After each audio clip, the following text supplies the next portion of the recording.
In part 2 of biomass production, we will look at how you can use it to improve your farming.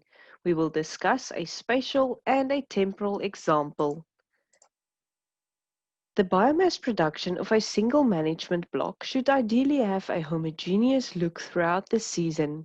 However, strong variation in biomass production could be due to underlying variations in soil conditions. Part of your block could be responding less well to management, and in-season variation can also be caused by disease or pests. For example, in this management block, an area with poorer biomass production was identified. Strategic soil sampling of this area indicated the presence of nematodes. With the help of FruitLook, it was possible to treat only the affected area, resulting in a more uniform block after treatment.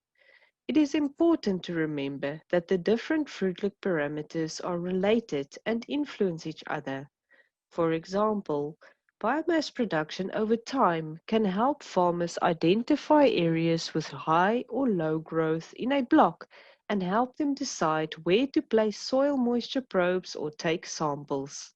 Evapotranspiration deficit over time will also show which areas in a block are prone to stress. Soil moisture probes at these locations will give early warnings of crop stress. Thus, by evaluating both biomass production and evapotranspiration deficit over time, it can be determined where the best locations for soil moisture probes are. You can use the temporal profile to see if your blocks show continuous development throughout the growth season. A one-week drop in biomass production could be caused by meteorological conditions, especially if two different blocks with very different growth show the same trend, like these blocks with different wine grape cultivars on the same farm.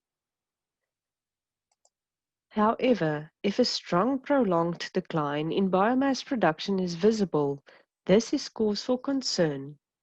FruitLoop data showed that biomass production was much lower during December, a crucial time for pear development. The evapotranspiration deficit was very high over the same time period.